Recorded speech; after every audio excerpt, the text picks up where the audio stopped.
കേട്ടതെന്ന് പറഞ്ഞാൽ ഞാൻ ഈ ചാനലിൽ കേട്ടതാണ്. മുഴുവനായിട്ട് തന്നെ ഞാൻ കേട്ടു. എന്നോട് ഇന്നലെ കോഴിക്കോട് വെച്ച് നിങ്ങളുടെ പത്രക്കാരൊക്കെ ചോദിച്ചു. ഞാൻ അവരോട് പറഞ്ഞു, പ്രധാനപ്പെട്ട പത്രങ്ങളെല്ലാം ആ വാർത്ത കൊടുത്തിട്ടുണ്ട്. ഞാനന്ന് കോഴിക്കോട് തന്നെ പറഞ്ഞിട്ടുണ്ട്. എനിക്ക് കേട്ടപ്പോൾ അത് കേന്ദ്ര ഗവൺമെൻറ്റിനെതിരായിട്ടുള്ള വിമർശനമായിട്ടാണ് തോന്നിയത്.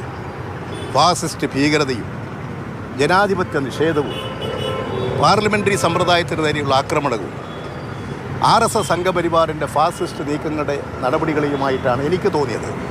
കാരണം കഴിഞ്ഞ പാർലമെൻറ്റ് സമാപിക്കുമ്പോൾ നിങ്ങൾക്കറിയാം 146 MPമാരെ പുറത്താക്കി.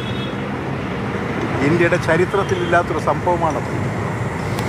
146 MPമാരെ പുറത്താക്കിയിട്ട് പാസ്സാക്കിയ നിയമം ഒരു പ്രധാനപ്പെട്ടത് ഇന്ത്യയിലെ തെരഞ്ഞെടുപ്പ് കമ്മീഷൻ്റെ നിശ്ചയിക്കാനുള്ള അവകാശമുള്ള സബ് കമ്മിറ്റിയെ മാറ്റി തീർക്കുക, ആ സമിതിയെ മാറ്റി തീർക്കാനുള്ള ഭേദഗതിയാണ് പാസ്സാക്കിയത്.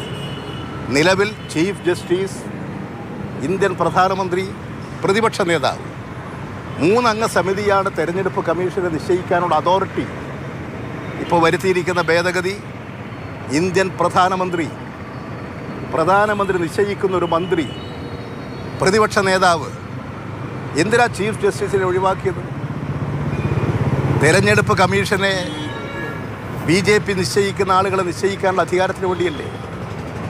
ഏറ്റവും വലിയ ജനാധിപത്യത്തിന് നേരെയുള്ള ആക്രമണമല്ലേ ഇത്? ഏറ്റവും വലിയൊരു പ്രശ്നമല്ലേ ഇത്?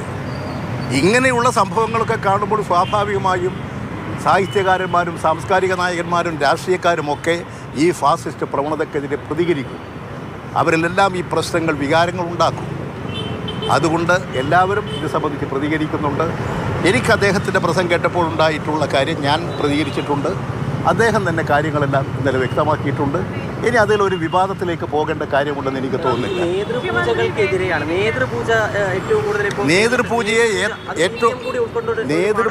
നേതൃപൂജയെ ഏറ്റവും അധികം എതിർക്കുന്നത് CPM തന്നെയാണ്. കമ്മ്യൂണിസ്റ്റ് പാർട്ടി മാർക്സിസ്റ്റിൻ്റെ നേതൃത്വം എന്ന് പറയുന്നത് ഒരു കലക്റ്റീവ് ലീഡർഷിപ്പാണ്.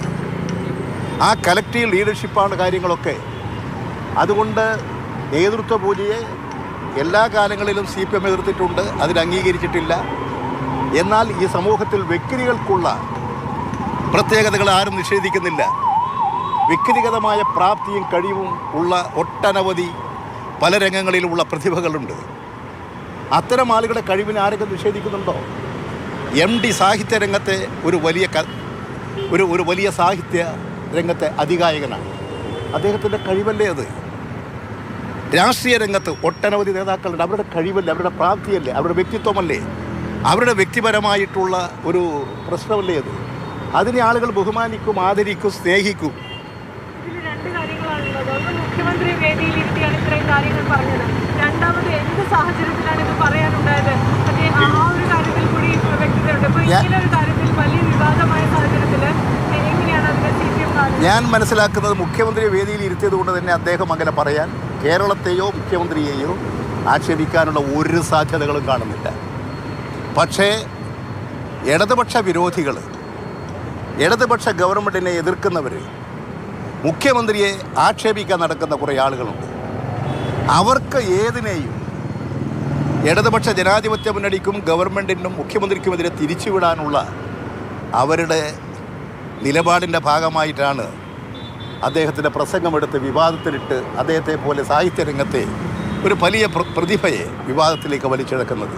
എനിക്ക് എല്ലാവരോടും അഭ്യർത്ഥിക്കാനുള്ളത്, ശ്രീ MT വാസുദേവൻ നായരെ പോലെയുള്ള വലിയൊരു സാഹിത്യ രംഗത്തെ അതികായകനെ വേണ്ടാത്ത വിവാദത്തിലേക്ക് വലിച്ചിഴച്ച് വളരെ പ്രായമായിട്ട് പോലും സാഹിത്യരംഗത്ത് നടന്നു നിൽക്കുന്ന ആ വലിയ മനുഷ്യനെ ഉപദ്രവിക്കാതെ വിടും.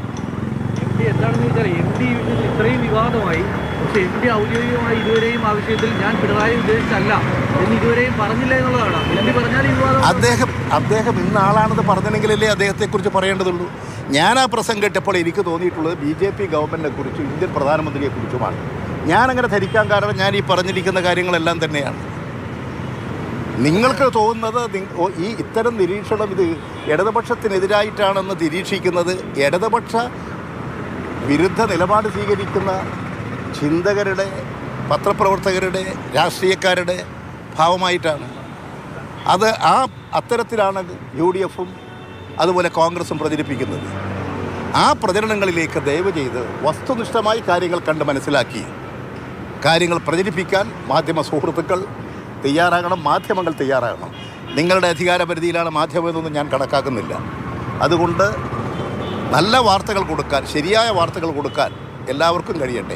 ഒരു ലീഗുമായിട്ടുള്ള ബന്ധം സംബന്ധിച്ച് മുഖ്യമന്ത്രി കഴിഞ്ഞ ദിവസം അത് വീണ്ടും ഓർമ്മിപ്പിക്കുന്ന ഒരു സാഹചര്യമുണ്ടായി. ലീഗിനെ വീണ്ടും ഇടതുമുന്നണിയിലേക്ക് വരുത്തുന്നതിന് വേണ്ടിയിട്ടുള്ള അതല്ല, മുഖ്യമന്ത്രി ഒരു ചോദ്യം ചോദിച്ചതാണ്. അദ്ദേഹത്തോട് പോയി ലീഗിനെ കുറിച്ച് ചോദിക്കേണ്ട ഒരു കാര്യം ഇപ്പോഴെന്താ അതിൻ്റെ പ്രസക്തി? അതുകൊണ്ട് അദ്ദേഹം പറഞ്ഞു, ഇപ്പോഴെന്താ അത്തരം ഒരു ചോദ്യത്തിന് നിങ്ങൾ ചോദിക്കുന്നതിൻ്റെ അടിസ്ഥാനം? അത് തീർച്ചയായും അദ്ദേഹത്തിൻ്റെ ഒരു പ്രതികരണമല്ലേ? അത് നല്ല അർത്ഥത്തിൽ കണ്ടാൽ പോരെ. അതിൽ എന്തിനാ എല്ലാറ്റിനെയും സംശയത്തോടെ നിരീക്ഷിക്കുന്നത്? സംശയത്തോടെ നിരീക്ഷിച്ചാൽ എല്ലാം പരാജയപ്പെടും. വസ്തുതാപരമായി നിരീക്ഷിച്ചാൽ വിജയിക്കും. ആത്മവിശ്വാസത്തോടു കൂടി, കൂടുതൽ കരുത്തോടു കൂടി പോവുക. ഇടതുപക്ഷം അതാണ് ചെയ്യുന്നത്.